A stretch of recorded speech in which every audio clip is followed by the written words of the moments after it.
They once seemed like a family on the path to healing, a mother who had finally broken free, a little girl full of life and laughter, and a father who claimed he wanted to make things right. To those on the outside, it looked like they were moving forward, rebuilding. But behind closed doors, resentment was festering. And in one horrifying moment, a man consumed by rage and control would commit an act so unthinkable, it would leave an entire community in shock. What could drive a father to do the unthinkable? To take the life of his own child? Was it hatred? Jealousy? Or something even darker? As investigators uncovered the truth, even the most seasoned officers were left shaken by the sheer brutality of what they found. This is a story of love twisted into obsession. A story of a man who refused to let go, and a mother who would pay the ultimate price for trying to move on. Before we dive into this chilling case, be sure to like this video and subscribe to Crime Mysteries for more cases that expose the darkest sides of love, betrayal, and revenge. Taniesha Rochelle Holloway was only 32 years old, but she had already lived through a lifetime of pain. A hard-working single mother from Memphis, she had dreams of building her own business, of giving her daughter a life free from struggle, of finally being happy. But those dreams had always been overshadowed by the man she once loved. A man who, over time, had turned into her worst nightmare. Zyariah Davis, a 36-year-old unemployed man from Memphis, he was not the man she had fallen for in the beginning. At first, he was charming, persuasive, the type of man who knew how to say all the right things. He made promises of stability, of love, of a future together. But those promises were nothing more than illusions, carefully constructed lies designed to trap her. Because the truth was, Kareem wasn't looking for a partner. He was looking for someone to control. Kareem had always been an unstable man, a narcissist whose world revolved around his own needs. He hid his insecurities behind arrogance, masking his failures with manipulation and rage. He had never been able to hold down a job for long, always blaming the world for his shortcomings. When things didn't go his way, he lashed out. And Taniesha was always the one who paid the price. Their marriage was nothing short of a war zone.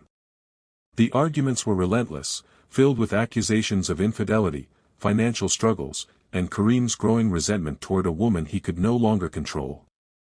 He would tear her down with his words, then with his fists. Every time she thought about leaving, he would find a way to pull her back in, whether it was through empty apologies or terrifying threats.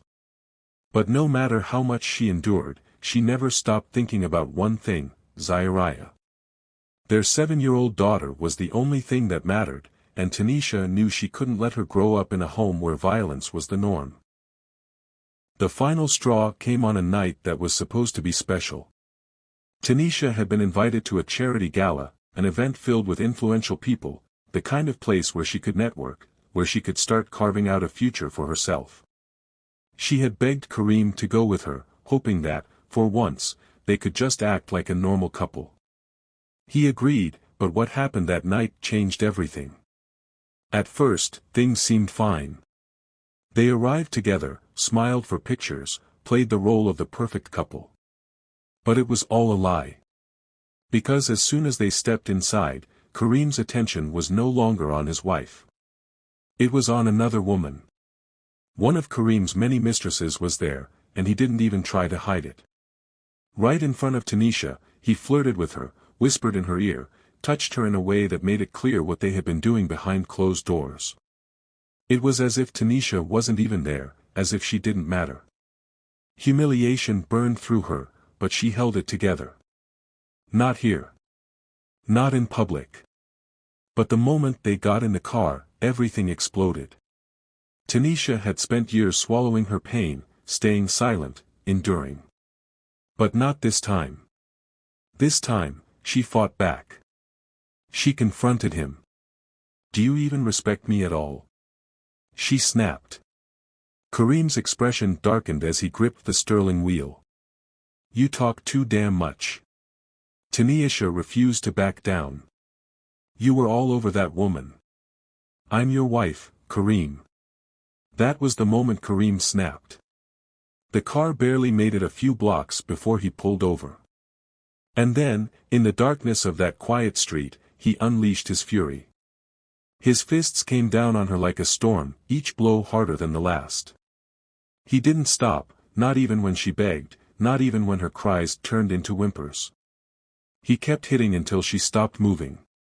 By the time they reached their apartment complex, Taniesha was barely conscious. She collapsed at the entrance, blood pooling from her lips. Kareem thought he had won. He thought she would wake up, bruised and broken, and fall right back in line. But fate had other plans. A stranger, a 35-year-old man named Chris O'Neill, happened to be driving by. In the dim glow of a streetlight, he saw her battered body, a woman barely clinging to life. Without hesitation, he pulled over. Chris didn't know who she was, didn't know her story. But he knew she needed help. He rushed her to the hospital, staying by her side as doctors worked to save her. And in that moment, Taniesha's life changed. Chris was more than just a good Samaritan. He became her support, her strength. As she lay in that hospital bed, bruised and battered, she finally understood, this was her chance. If she didn't leave now, she never would. And so, with Chris's help, she found the courage to do what she should have done years ago. She left. She took Zyariah, filed for divorce, and vowed to never look back. But Kareem? He never forgave her. Not for leaving. Not for moving on. And especially not for taking his daughter with her. Because to Kareem, Taniesha wasn't a person. She was a possession. And possessions don't get to walk away. He wasn't done with her yet. Kareem Montrell Davis never truly cared about being a father. He rarely made time for Zyariah, rarely showed up when he was supposed to. But when Taniesha took their daughter and left, he suddenly became obsessed with the idea of being a father. Not because he loved Zyariah, but because she was the last piece of control he had over Taniesha. He used his so-called fatherly rights as a weapon, dragging Taniesha through endless custody battles, showing up at odd hours demanding to see his child, making sure she never felt at peace. He never cared that Zyariah was scared of him. He never cared that she barely knew him. All he cared about was hurting Taniesha. And every time she refused to let him back in, his resentment grew. He accused her of poisoning their daughter against him, of turning Zyariah into a stranger. He acted as if he was the victim, as if Taniesha had stolen something from him. But the truth was, Kareem had never been a father, he had been a tyrant. And now that his reign was over, he was spiraling. His financial situation had only gotten worse. Without Taniesha to rely on, he was drowning in debt, bouncing from one failed scheme to another. He blamed her for everything, his failures, his struggles, his loneliness. The more his life fell apart, the more he convinced himself that she was the reason. His hatred festered, turning into something dark, something twisted. Then he found out about Chris. The moment Kareem learned that another man had stepped into Taniesha's life, something inside him snapped. Chris wasn't just some random boyfriend. He was the man who had saved Taniesha. The man who had given her the strength to leave. The man who was now playing a role in his daughter's life. Kareem saw it as the ultimate betrayal. He had lost his control over Taniesha, and now, another man was taking his place. He couldn't stand the thought of it. It wasn't just jealousy, it was rage. A burning, all-consuming rage that ate away at him day and night. He began stalking Taniesha, watching her from a distance, seething every time he saw her smile, every time he saw her and Chris together. He convinced himself that this was her way of humiliating him, of proving that she didn't need him. And that? That was something he could never accept. To Kareem, this wasn't just about losing his family. It was about losing control. Losing power. And in his twisted mind, there was only one way to get it back. If he couldn't have Taniesha under his control, if he couldn't be the most important man in her life, then he would destroy the one thing she loved more than anything. Zyariah. Because in Kareem's mind, if he couldn't be happy, neither could she. On the surface, nothing seemed amiss when Kareem picked Zyariah up for his scheduled visitation. He showed up on time, smiling, acting as if everything was normal. Taniesha had no reason to suspect anything. He had never harmed their daughter before. Their relationship was strained, yes, but he had always returned Zyariah safely. There was no warning, no sign that this visit would be different. But this time, Kareem had a plan. As he drove away, Zyariah sat in the back seat, humming along to her favorite song on the radio. She had no idea that her father's mind was consumed with something dark and twisted. No idea that this car ride would be her last. Back at his apartment, Kareem played the role of the loving father, just like he had planned. He handed Zyariah a bowl of her favorite ice cream, let her snuggle into the couch with a blanket, turned on her favorite cartoon. He smiled, laughed with her, stroked her hair like everything was fine. But beneath that cold smile, something sinister was brewing. As she giggled at the screen, he leaned in close, his voice a whisper. "She don't love you no more, baby," he murmured, gently running his fingers through her curls. "She got that new man now. You know what that means, right? She's gonna forget all about you." Zyariah, too young to understand the depths of manipulation, shook her head stubbornly. "Mommy loves me. She said so." Kareem's jaw tightened. That wasn't the answer he wanted. In his twisted mind, he saw what he had to do. As night fell, his plan moved to its final stage. He crushed sleeping pills into her juice, stirring slowly, watching the powder dissolve as if he were mixing sugar into tea. He handed her the cup with a smile, watching as she took slow sips, her eyelids growing heavy. She yawned, rubbing at her eyes, trying to fight the drowsiness. "Daddy, I'm sleepy," she mumbled, barely able to keep her head up. "I know, baby girl," he whispered. "Let's get you ready for bed." He carried her small, fragile body to the bathroom, her head resting against his shoulder. She was too weak to question why he was filling the tub. Too drowsy to understand the darkness in his eyes as he knelt beside the water. He stared at her for a long moment, watching her fight to keep her eyes open. This was it. The final move. In his mind, this was justice. The moment he pushed her under the water, she fought. Her tiny hands clawed at him, her muffled cries breaking through the silence. But she was weak. Drugged. Helpless. Kareem didn't waver. He kept pushing, forcing her under, ignoring the frantic splashing, the little feet kicking against the porcelain tub. Minutes passed. The struggle slowed. Then stopped. The water stilled. Kareem stood over the tub, breathing heavily, staring at what he had done. No guilt. No regret. Only satisfaction. He had won. Taniesha would never recover from this. Taniesha was sitting on the couch when her phone buzzed. It was late, and she hadn't expected a message, let alone from Kareem. For a brief second, she hesitated before unlocking her phone. Maybe he was texting to say he was bringing Zyariah back early. Maybe, for once, he was being civil. But the moment she opened the message, her world shattered. The picture on her screen didn't make sense at first. It couldn't be real. It had to be some kind of sick joke. But the longer she stared, the more the horror set in. It was Zyariah. Her little body floating in a bathtub, her skin pale, her lips slightly parted. Motionless. Lifeless. Beneath the picture, two words chilled her to her core. "Your fault." A blood-curdling scream tore from Taniesha's throat, a sound so raw, so guttural, that it sent shivers through the house. The phone slipped from her shaking hands as she collapsed onto the floor, her chest heaving, her heart pounding so hard she thought it would burst. Chris rushed in from the kitchen, his face twisted with concern. Taniesha. What happened? She couldn't speak.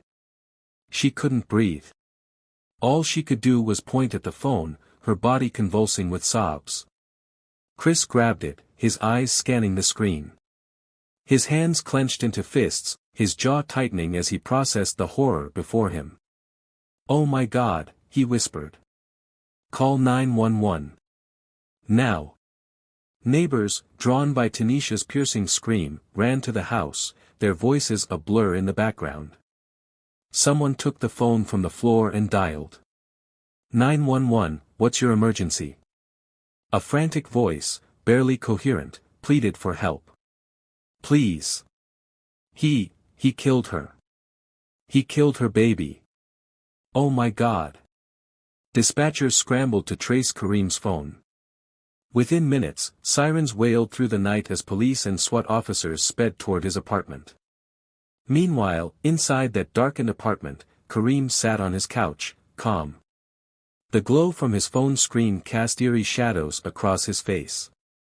He had done what he came to do. There was no panic, no regret. A loud knock pounded against the door. "This is the police. Open up now." Kareem didn't flinch. He took one last look at the tub before walking to the door. When he swung it open, the officers expected a fight. But instead, he just smirked. That same smug, twisted grin he always had when he thought he was in control. "Told her not to play with me." The words sent a chill down the officers' spines. Even the most seasoned detectives, men who had seen the worst of humanity, felt a sickness curl in their stomachs. Then they saw the bathroom. Zyariah's small, lifeless body floating in the water. The innocence of a child stolen in the most monstrous way possible. One officer turned away, clenching his jaw to keep from getting sick. Another whispered a silent prayer under his breath. Kareem didn't resist as they cuffed him. He didn't cry, didn't plead. He had already won in his mind.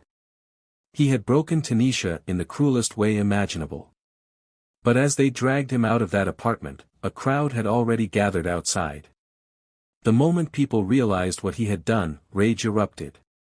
Shouts of fury, curses, threats filled the air. If the officers hadn't forced Kareem into the squad car so quickly, there was no doubt the crowd would have torn him apart.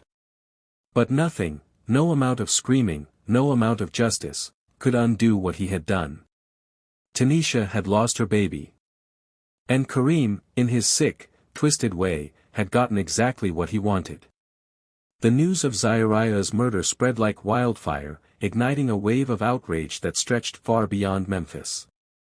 It wasn't just another crime story, it was a nightmare that struck at the heart of every parent. A father, meant to protect his child, had instead become her executioner. Social media exploded with hashtags demanding justice for Zyariah. Protesters gathered outside the courthouse, holding signs with her innocent face, chanting for the maximum punishment. News outlets dissected every grim detail, anchors struggling to contain their own horror as they described the crime. But the most haunting image, the one that no one could shake, was the last picture Kareem had sent. Zyariah's lifeless body in the bathtub, a final act of cruelty meant to destroy Taniesha. Domestic violence advocates flooded the airwaves, warning that this was what unchecked abuse could lead to. Survivors shared their own harrowing stories, urging women to leave before it was too late. And behind it all, the nation waited for justice. Inside the courtroom, the tension was suffocating. The prosecution wasted no time painting Kareem as a cold, calculated murderer who had never loved his daughter, only used her as a tool to punish Taniesha. The evidence was damning, the picture, the message, his own words to police. He hadn't acted in a fit of rage, he had planned every step. Taniesha sat in the front row, hollow-eyed and silent, clutching Zyariah's favorite stuffed bunny in her lap. The same bunny her daughter had begged to take to Kareem's apartment that day. The thought made her stomach twist. When it was her turn to take the stand, the courtroom fell silent. She gripped the edge of the witness stand, her knuckles white, her voice barely above a whisper. "You didn't just kill my baby, you killed a piece of me." Her words hung in the air like a curse. Some jurors wiped away tears. Others clenched their jaws, their faces dark with disgust. Even the judge looked shaken. Kareem, shackled at the defense table, showed no emotion. Not when they played the 911 call. Not when the autopsy report was read aloud, detailing the bruises on Zyariah's tiny body, the drugs in her system. Not even when the prosecution pointed directly at him, calling him the embodiment of pure evil. His defense? Insanity. His lawyers tried to argue that Kareem's bipolar disorder made him incapable of rational thought, that he had acted in a manic episode beyond his control. They brought in psychiatrists, medical records, childhood trauma stories, anything to sway the jury. But no one was buying it. Kareem hadn't been in the throes of a breakdown when he crushed those pills, when he whispered lies into his daughter's ear, when he held her under the water. He had been in complete control. He had done it with purpose. When the case was handed to the jury, they didn't need long. Less than an hour later, they returned with their verdict. Guilty. Guilty of first-degree murder. Guilty of child abuse resulting in death. The courtroom erupted. Taniesha let out a sob, clutching her chest as Chris wrapped his arms around her. The judge wasted no time, his voice thick with disgust as he delivered the sentence. Death by lethal injection. Kareem remained motionless as the words sank in. No outburst. No reaction. He simply stared ahead, as if none of it mattered. But then, as the bailiffs moved to escort him out, he finally looked at Taniesha. And he smiled. That same smug, twisted smile. Then he leaned in, his voice barely above a whisper. Your fault. Taniesha froze. For a moment, she couldn't breathe. It was the last thing he ever said to her. As the doors slammed shut behind him, Taniesha felt something break inside her. She had won. Justice had been served. But Zyariah was still gone. And no sentence, no punishment, could ever bring her baby back. Some crimes are so senseless, so cruel, that they leave an entire nation shaken. This was one of them. A mother who did everything she could to break free, a little girl caught in the crossfire of a man's sick obsession, and a justice system that failed to see the danger until it was too late. Taniesha had fought for her life. She had endured years of manipulation, violence, and fear. She had finally found the courage to leave, to build a new life for herself and her daughter. But Kareem wasn't just another bitter ex, he was a man who believed that if he couldn't have control, then no one could. How does someone reach that level of darkness? How does a father look into his child's eyes and see nothing but a weapon, a means to destroy the woman he once claimed to love? Domestic violence cases like this happen far too often. Threats are dismissed. Victims are told they're overreacting. Restraining orders are handed out like flimsy pieces of paper, offering little protection against men who have already decided that someone else's life is theirs to take. Could Zyariah have been saved if the justice system had taken Kareem's behavior more seriously? If someone had recognized the warning signs and intervened sooner? If society truly understood how dangerous a man like Kareem could be? The questions linger, but the answers won't bring Zyariah back. For Taniesha, the nightmare will never end. No matter how many years pass, no matter how much justice is served, she will always be the mother of a little girl whose life was stolen too soon. And Kareem? His name will be etched in infamy, not as a father, not as a man, but as a monster who chose revenge over love. If this story shocked you, like and subscribe to Crime Mysteries for more cases that explore the darkest intersections of love, lies, and betrayal.